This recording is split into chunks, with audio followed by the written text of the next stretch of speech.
have my headphones on. There we go. Yay. What is happening? It's all right. I don't care anymore. Sorry, go ahead. Oh, I decided to go back to using that other mic stand, and I had the same problem, that gold piece, and I knew I spent 30 minutes looking for it because I was like, I know those pieces are so important that I put them places, like, don't throw this away. And I searched all my drawers. I even looked in Drake's music room to see if, like, I accidentally put it in there when I returned some of his stuff. Yeah. Could not find it. And I finally found it in my jewelry box. What? Yeah. I didn't lose it, and I found it.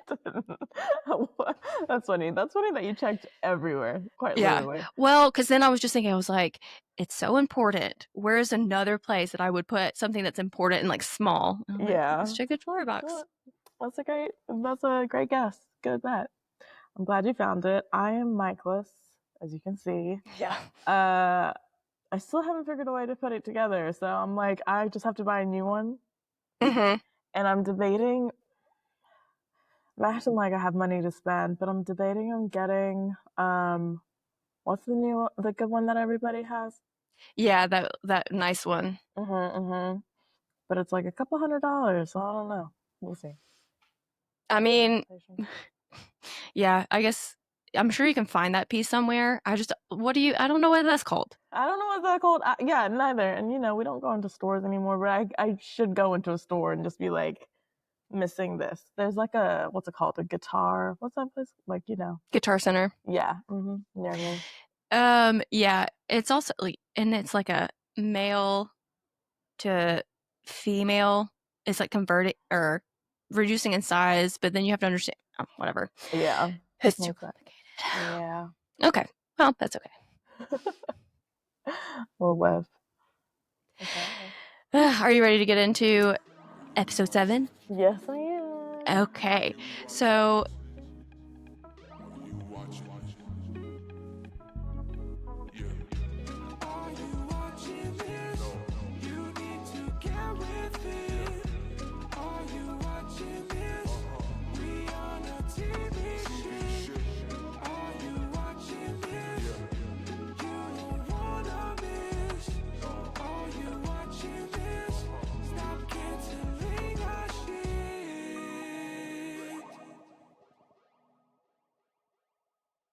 welcome to our podcast. This is the Are You Watching This podcast? I am one of your hosts, Chelsea. And I'm Ellen. And we are doing our Hacks recap. And it's season 4, episode 7. The episode title is Christening. Yeah. And this episode was directed by Duran Max Hege. And I think this is the first episode that was not directed by Paul W. Downs. Oh, wow. I think, or at least I think he's did not all of them up to this point. On there. Well, it's been Lucia and him so far. Yes, so, yeah, okay. This is the first one without. Also found out we are not pronouncing her name right. Is it Lucia? It's Lucia. Oh. Yeah. Okay. Which we did debate, so. We did. I'm glad you found out. Yeah, Paul W. Downs was on Conan's podcast last week. Ah, nice. The Duran Max Hege, he has written and directed a lot of short films, but from what I gathered, this seems to be his first big TV gig. Oh, okay. That's awesome. And then it was written by Joe Mandy, and I recognize him for sure, but he's never been a main character. No, he's had what's it called? Little roles. He's been in a lot of writer roles. I'm sure you looked it up. And then sometimes he'd be like a, I don't know, guy walking by saying 2 lines, kind of nod to a writer. You know what I mean? In the show. But yeah, he hasn't really been a main character in anything. No, he's been a co-executive and producer and consulting producer and writer for Hacks. So, oh wow, yeah, that's awesome. I don't know. I didn't look to see what other episodes he had written actually, but Parks and Rec. I'm Big Mouth. I'm pretty sure. I think so. He was also the producer. Yeah, The Good Place, and then he was a writer or a producer for the first season of Master of None. Yeah. Yes, that one too. And he has a 2017 Netflix special called Joe Mandy's award-winning comedy special, which really that's a good title. That is a great title. Don't think I watched it though, I haven't surprisingly. either. But he's like the reason why I heard of him, the Chelsea Peretti podcast. Mm-hmm. He has been on there since like she started, and they're like best friends. So Okay. yeah, I've known him Okay. for a while. That also makes sense. I could see because they've I feel like been on a couple similar shows. Because I think also he worked on Brooklyn Nine-Nine for a minute. And Well, I don't know, probably they're all comedy's a small world. I feel like over there. yes. Yeah. Okay, so the synopsis for this episode is Deborah and Ava continue to try and get late night to rise in ratings. Meanwhile, as Jimmy and Kayla attempt to rein in Dance Mom's newfound success, DJ's son's christening creates some friction between mother and daughter. Yeah. So the episode starts out with a taping of the show. We have Deborah and Kiki, and they're playing strip poker on the show with Seth Rogen and another celebrity. Did you recognize who that was? That's Cindy Okay. Crawford's daughter. Oh, And she okay. was in, I think it was Bottoms.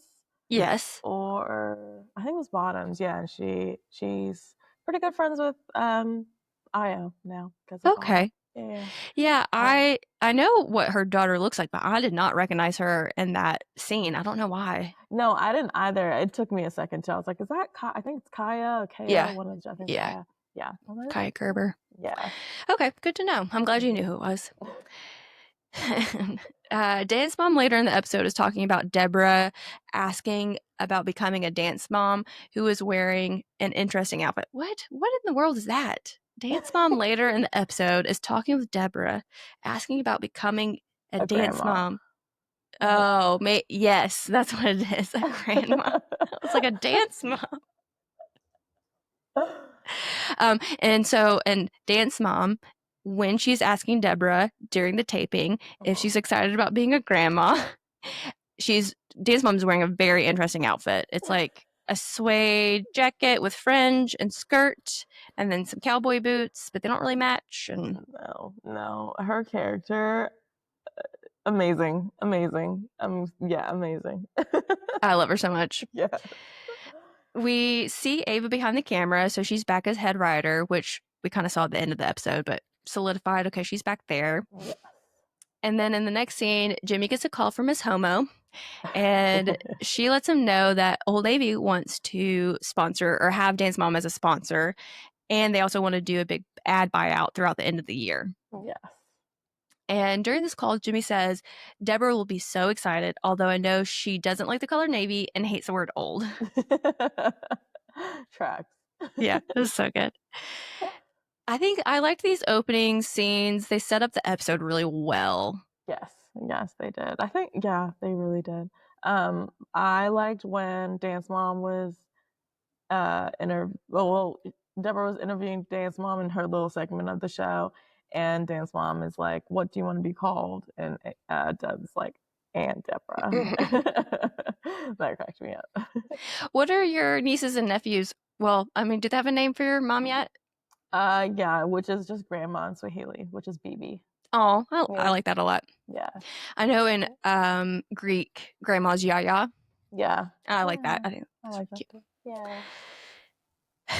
In the next scene, Ava is with her coworkers. They're in a meeting room, like not the writer's room, but a little conference room. Okay. And before they like settle in and start talking, she's telling her coworkers that how she got sick from a thermometer, which was interesting. And then she's interrupted because it's announced that a problematic guest is going to be on the show. Mm-hmm. And then later we see Deborah and Ava riding together in the stairwell. And we find out they're doing that because they're hiding from Stacy. Yeah. And they're discussing the upcoming christening of Deborah's new grandchild. And then Stacy interrupts their conversation and she finds them. Yes. I just can't get away from her. Yeah. And Deborah does have a problem with, well, she's just shocked that DJ is going down the route of christening her child in the Catholic Church. And apparently Deborah's been doxxed by the Catholic Church. And yeah, it's a whole bit that we get to see transpire throughout the episode. Yeah. Yeah. In the earlier seasons, they had kind of tiptoed or like alluded to her relationship with the Catholic Church not being super great, but we get a little bit more detail in this episode of exactly what happened. Yeah. After Stacy finds them, we go to a scene where Jimmy's on the set of Lassie. So Lassie is one of the first clients that Kayla booked, aka Dog, and he's watching the show. And Kayla rides up on a golf cart, and Jimmy tells her to be nice to the interns because the interns are like terrified of her. Yeah. And Kayla updates Jimmy on the state of Dance Mom, which currently is not good. Mm-hmm. And while Jimmy's on the set of Lassie, he gets bit by the dog. And Kayla informs him that that is the third person he has bit. He doesn't have his shots, and they can't put him down until filming's done. She's like, yeah, the dog owners are anti-vax. Who wrote Joe? Joe wrote, yeah, he's the head writer of this episode. Yeah, it tracks. It was such a funny episode. Yes. This and episode 9 were my favorites. Yeah. Yeah. They got me. They did too. Yeah, me too. Then we have Deborah and Ava. They're now visiting DJ and the new baby before the christening. Mm-hmm. And this is when Deborah's kind of expressing to DJ her hesitation about the christening and the Catholic Church. And again, they're just really re-emphasizing the beef that Deborah has with the Catholic Church. Yeah. Yeah. And then Ava shows DJ all the LGBTQIA plus positive baby books she bought for AJ. What is it? It's like one fish, two fish, gay fish, they fish. Yes, which I'm like, is this a real book? I haven't Googled it yet, but I need it. Yeah. She was like, I almost cried when I found this. It was so good. Which I try to give like little kids books, not once they hit like 4 or 5, they don't want a book anymore. Yeah. I'll give it to their parents to like put on their bookshelf. Yeah. But I have a running list of books to give kids because I don't know, I find all these kids books that are really good, and I'll buy one for myself and then I'll buy some for friends' kids. Oh my God. Just like you know, it's weird asking people, you just buy kids books for yourself, like no plans of maybe for my future children. Mm-mm. Wow, I love that. It's kind of creepy, but yeah, they're actually on the shelf behind me. Some of them are on the shelf behind me. I don't think it's creepy. I think that's amazing. I don't have any kids though. Yeah. True, but you know, it's digestible for everybody, really. Yeah. That it is. They're always like really cute ones. The one that I really like is I Want My Hat Back. And I haven't heard of that. It's really good. It's really good. That's the first one we bought. And then I was like, you know what? Let's just keep buying them. Okay. So back to it. Let's see. After this scene, we jump back to Kayla and Jimmy.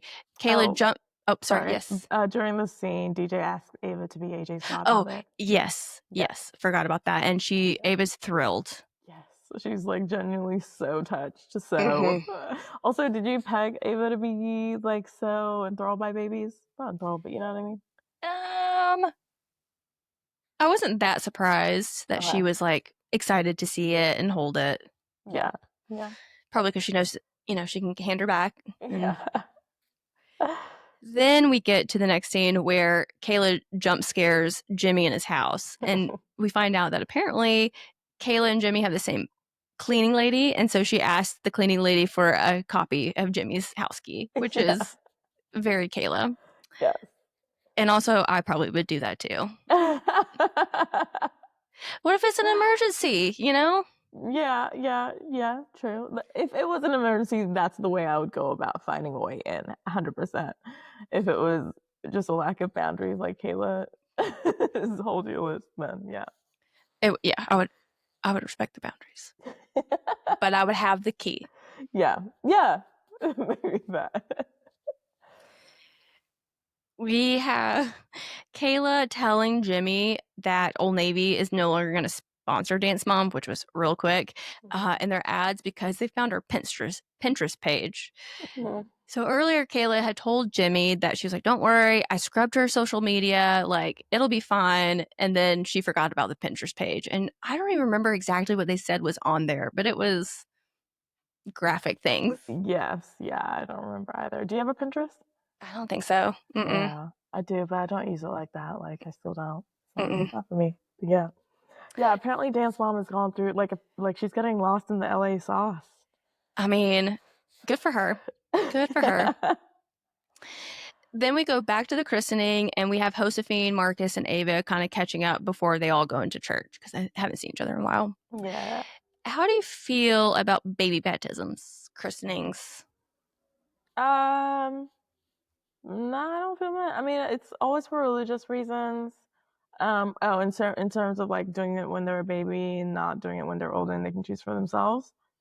Um, I in my culture, everyone does it when you're a baby, and then actually it's when I moved to like the Western world is when I learned about doing it when you're older, like Mm-hmm. in Australia and in like here. And I get both, and I'm like, you can also do both. Mm-hmm. You know, what about you?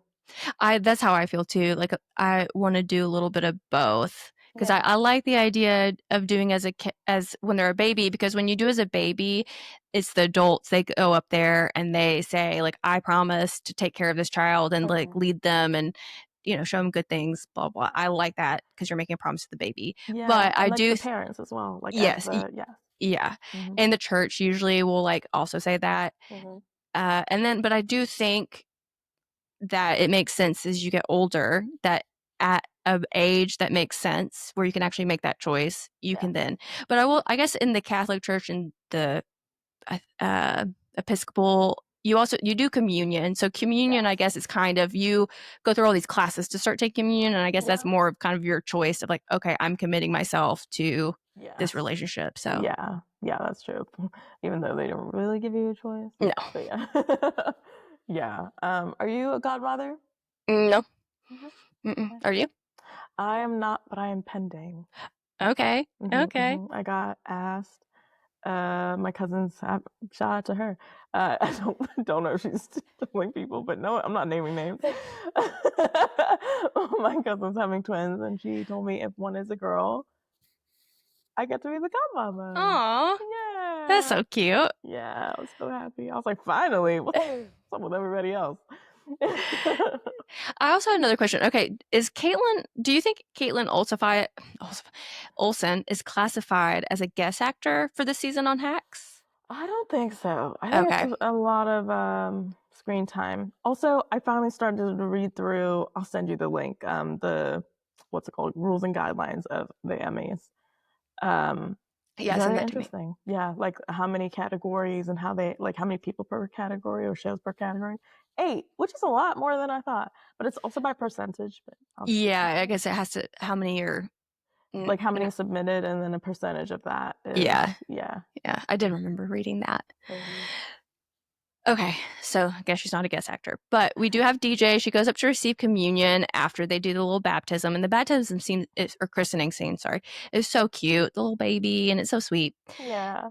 But then they do communion after, and as it's for everybody who's attending, and Deborah decides she wants to participate as well, and Mhm. DJ's like, "No, thank you," and shoves the cracker in Deborah's mouth, and then Deborah goes to take a sip of the wine, and she really likes it a lot, so she's like, "Ooh, ooh," and she keeps drinking it.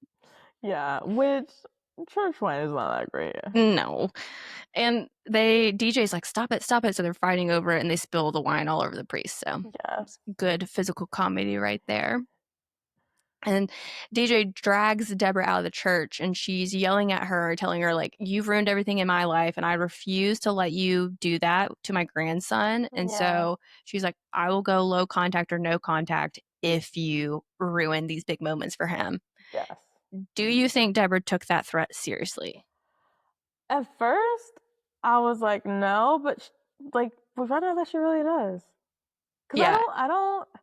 Deborah's been weird with DJ. Like I feel like she maybe at the start she really didn't respect her. They have had their relationship growth throughout the show, the seasons. So I maybe yeah, maybe we are at a point where she does respect her a little bit more. Yeah. It seems like she took it halfway seriously, at least. Yeah. Also, I've heard of NC, but LC, that was new to me. Was that new to you? I think that's made up. Okay. I'm like, is that what they're saying in California? Or Yeah. okay. I'm it probably is a term, but I feel like it's made up. Yeah. I love too. So the end of the christening, while everybody's leaving, they bring back the fact that the only song DJ can play on the piano is Jurassic Park. So she's playing Jurassic Park on the organ as Yes. everybody's leaving. Sounds very holy though. They It got it. does. I wonder if Caitlin Olsen can actually play the piano. If like that's one thing she actually can play. I think she can. She looks like she can.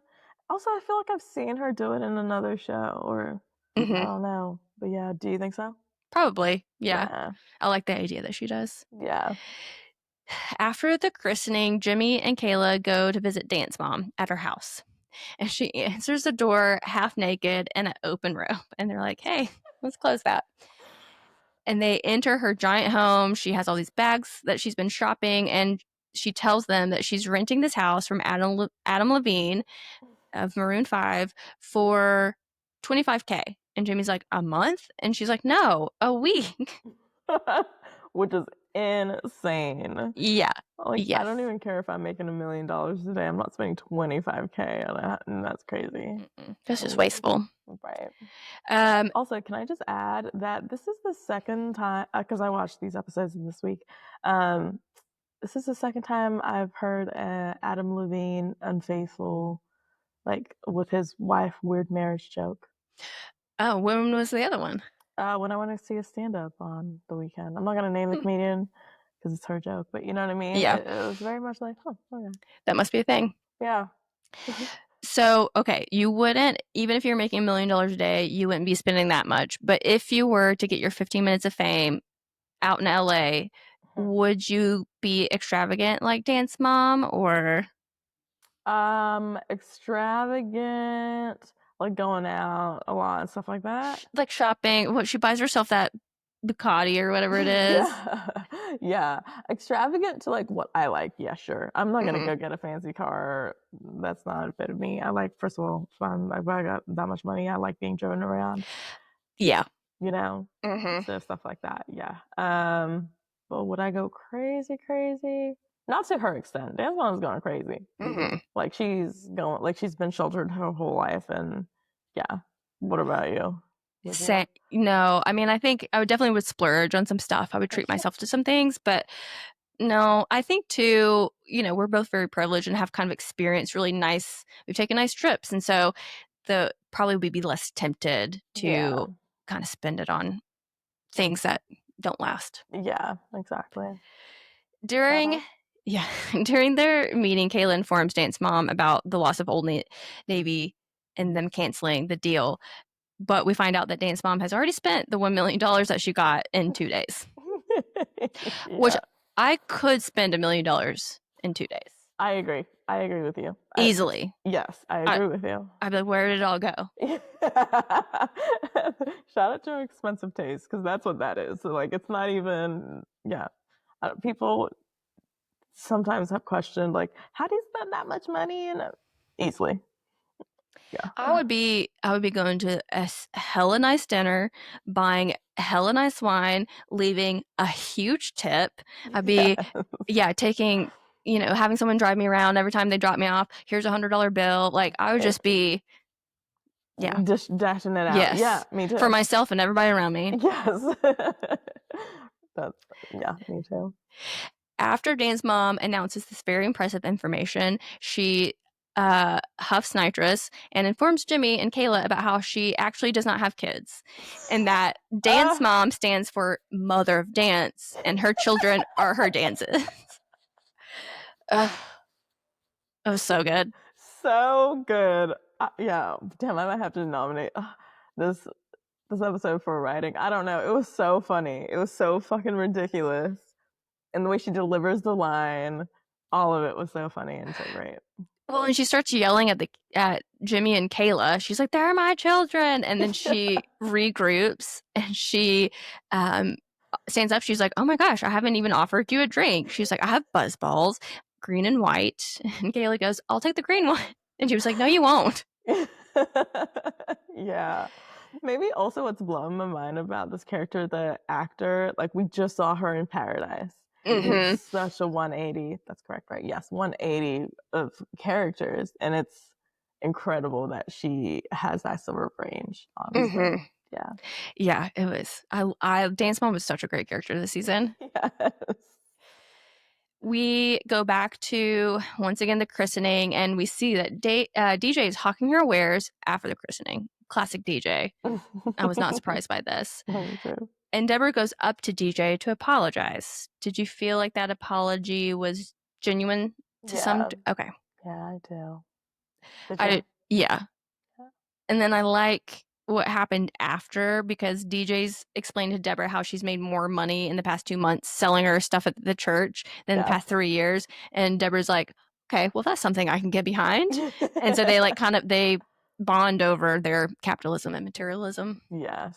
There was a lot of funny social commentary of like the church and religion in this episode. Like I think they just did it in such a smart way. Mm-hmm. Yeah, it's so funny. Yeah, they really did. And they were able to like hit on a bunch of different topics. Yes, yeah. Or even, sorry, I do have to bring the scene up when they were in the church and is it no, it's not the pastor. The priest says something and then the audience of the congregation has to respond. Mm-hmm. And Deborah's looking around and like everyone else responds. It was just so funny. And Ave is responding, but she's like, it's just muscle memory. She's like, yes. So funny. Yeah. We get outside Marcus and Ava. They're sharing a little joint together. And Marcus is telling Ava how much he loved his godfather, that he helped him out with math and coming out to his family. And he says that he's also, I think his name's Scott, is also a member of Mensa. Do you believe in Mensa? Do you think like people who say they're in Mensa are smart? Okay, so I don't even know what Mensa is. Oh, okay. Let me see if I can. I don't remember what it stands for. It's like a club that you can join for really smart people. You have to test into it. Oh, Mensa is the world's largest high IQ society. Yeah. Wow. So I'm clearly not a part of that because I've never heard of it in my life. I don't know what it stands for. That's hilarious. If you've heard of Mensa, people, let us know when we post a clip of this. So I guess then you don't have an answer to that since. What about you? Do you believe in it? It's IQ and things like that. I think it's a little subjective. I know that they test you in a way that's supposed to kind of make you think outside the box. But I don't think you can grade somebody or truly know how smart somebody is through a test. Yeah. Like a standardized test. Because there's some people, there's so many people that I've met who maybe are not the most book smart, right? But they can do really almost anything that comes to like physical labor, and mechanical. Like they're so good with their hands. Yeah. And so they're probably not going to test well. Yeah. But that doesn't mean that they're not smart. Right. It's just they're smart is in a different way. Yeah, their genius is in a different way. Yeah. And it's not any less valuable. Yeah, I agree with that. The etymology, according to Wikipedia, of the word mensa is Latin for table, and as is symbolized in the organization's logo, and was chosen to demonstrate the round table nature of the organization, the coming together of equals. Okay. I thought it was an abbreviation, so or yeah, an acronym. Yeah. All right, I have to learn something. Learn something new every day. Once Marcus starts talking about how much he loved his godfather and how great he was and helped him out, Ava starts to panic because she's like, I don't know if I can handle this. So she goes up to DJ and she's like, as a single godmother, I don't know if I'm like ready to handle this. And I can't do math. Like I can't handle this responsibility. And DJ's like, you're not gonna have to raise a kid. I wanted you to be the godmother because you understand my mom. And I guess she's kind of hoping that'll bridge their relationship a little bit between the grandson and Deborah. Grandma. Yeah, I think so. Which that was beautiful. Mm-hmm, I did too. Yeah. And then before Ava walks away, DJ asks her to fill up the water bottle full of holy water because I think she got caught already once. And she's like, I don't want to get in trouble again. And on the way home from the christening, Ava and Deborah discuss their beliefs. Deborah says she doesn't believe in heaven, but she does believe in hell. Of course, you have to be punished for something. And Ava says she doesn't think anything happens. You just rot and that's it. Yeah. What do do you you? believe? I I don't know. I mean, I think that there's so much more than just us and our brains, and there's a level that we'll never be able to comprehend. Yeah. And so I do think obviously my body goes into the ground and is decays. I think there is another part of me as of humans that lives on to some extent. I don't know. Is that in memory? Is that in like I don't know, but there is something else. Yeah. I don't I don't think it's heaven. Yeah. Okay. And I don't really believe in hell. Yeah, you know how Deborah says she believes in hell but not heaven. I think for me, I more believe in heaven and not hell. Like I just don't. The bad people that die, I don't really think about the torture that they experience after this kind of situation, or now they're gonna suffer so much. No, that'd be great, but yeah, I've never really believed that. Would you then think that those people still go, like everybody just goes to heaven? No, Oh, no. okay. I think maybe like they cease to exist, or I don't Okay. know, or something. Because I do believe, I don't believe in a heaven per se. I believe in a heaven where it's like your heaven. So it's not like the good place. You've seen the good place, right? Like everyone goes to the good place, and it's like it's sort of like how they made everyone's home how they would like it. Um, so my heaven is yeah, whatever your most perfect afterlife thought is, all your loved ones there. Well, that's what I picture. There's I don't know if you've read it. Mere Christianity by C.S. Lewis. I've never read it. It's a pretty short book. You could slash should check it out. I'm on the fence about him sometimes because I've read some of his other books. I'm like, that's a little much. But no, it's not Mere Christianity. It's The Great Divorce. Oh, okay. And it's a metaphor, but it's a metaphor that I think is closer to the truth than what he's actually using the metaphor to explain. And what it is that there is no heaven or hell, really. You can go to heaven, but when you die, you're kind of like purgatory, and you were held back by the things you won't let go of in your life, like earth. And so until you can let go of these things, then you're able to go to heaven. And it's kind of like what you're saying. Like, it's just something you can't explain. Yeah. But it was interesting about. Yeah. And they have, like, all of history is still on Earth. And so you can, like, look out and see Napoleon where he lived because he's, like, he's still there because he won't let go of his power. Oh, that's interesting. Yeah. It's called The Great Divorce. Okay. Yeah. I'm going to check it out. Pretty good. Where are we now? Let's see. About their beliefs. Okay. Yes. And then Deborah drops off Ava and she's driving home. She passes a comedy club. And so she stops in and checks out the show. And the comic is doing all these religious jokes. And I liked how they use that as a way to talk about and kind of other beliefs, another side of it. Yeah. Bring a little bit more humor to it. Yeah. And she invites him to be on the show. And so the next day he's on the show and she invites him to come sit with him, and everybody's smiling and happy. And the episode ends. Yeah. And I did right. I said, this is one of those episodes where everything is going a little too smoothly. So we know some drama is about to happen either between Deborah and Ava or something. Yeah. That stand-up comedian, did you look him up? Did you find out who he was? No, he looked very familiar. And actually, I think I wrote that down.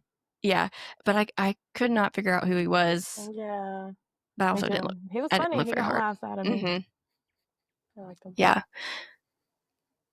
But yeah, I liked the episode. It was one of my favorites. It was so funny.